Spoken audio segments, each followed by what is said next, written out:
Dissabte Sant, de l'Evangeli de Sant Joan. Després d'això, Josep Arimatea, que era dels seguidors de Jesús, però d'amagat per por dels jueus, demanà a Pilat autorització per endur-se el cos. Pilat ho permeté. Josep hi anà i tragué el cos de la creu. També hi anà Nicodem, aquell que temps enrere havia visitat Jesús de nit, i portava unes 100 lliures d'espècies, barreja de mirra i àloes. Tots dos prengueren el cos de Jesús i l'amortallaren amb un llençol de lli i les espècies aromàtiques, com és costum entre els jueus d'enterrar els difunts. En un hort, vora l'indret on havia crucificat Jesús, hi havia un sepulcre nou, on encara no havia estat enterrat ningú. Com que el sepulcre era a prop, van posar-hi Jesús, ja que al capvespre del divendres començava el repòs entre els jueus. Benvolguts, avui celebrem aquest dia del Dissabte Sant. Un dia, com acabem d'escoltar l'Evangeli, de repòs. Era el dia 7è de la setmana, segons la tradició del Gènesis, el dia que Déu va descansar després de fer tota la creació i crear l'home a la seva imatge i semblança. El dia 7è, el dissabte, va contemplar tot el que havia fet i va descansar, aquest descans de lluança.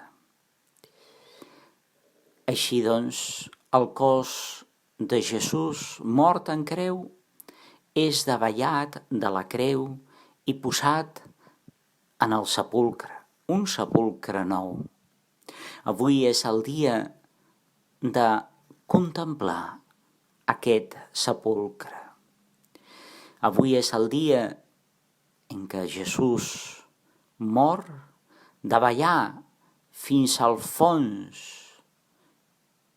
de la vida dels homes, davallar als inferns, per anar al rescat de tots els que allà es trobàvem, esperant aquest dia, esperant poder agafar la mà del Crist i poder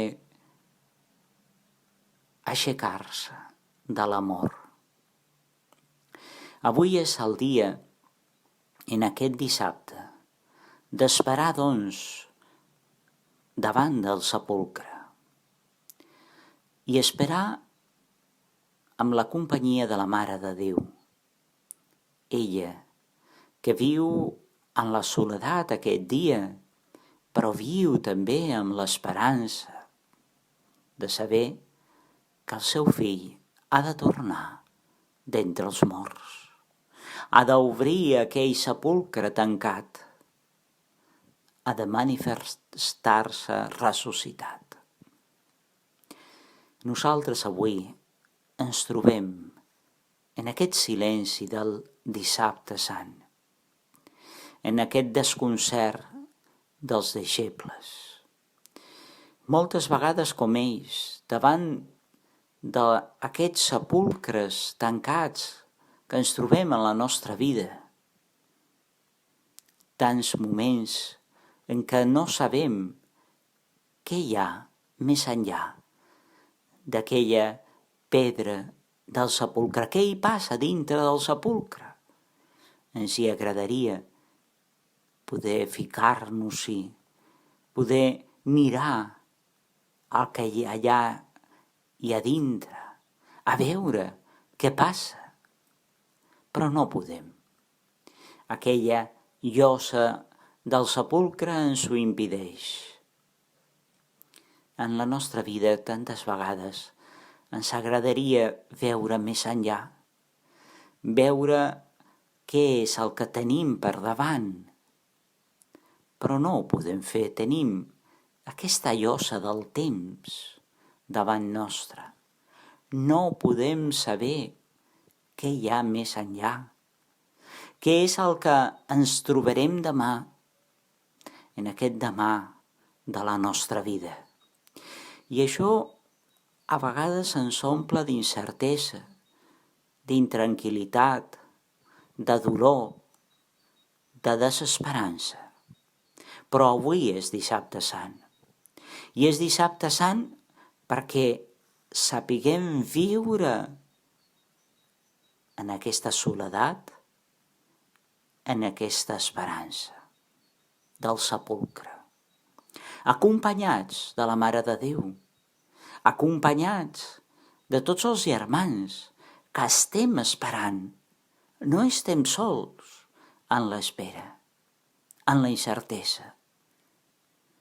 Tota l'Església avui està esperant el seu Senyor. És veritat, no sabem el que passa més enllà de la llosa del sepulcre, però sí que sabem que Déu hi actuarà. Sí que sabem que Jesucrist, el Senyor, obrirà aquella llosa i vindrà a manifestar-se, ressuscitat, ple de vida. Sí que sabem que ell ens comunicarà el seu Sant Esperit. Per això no ens ha de fer por trobar-nos davant de la llosa del temps. No ens ha de fer por la incertesa del futur. No ens ha de fer por el que desconeixem, el que ens tindrem per endavant.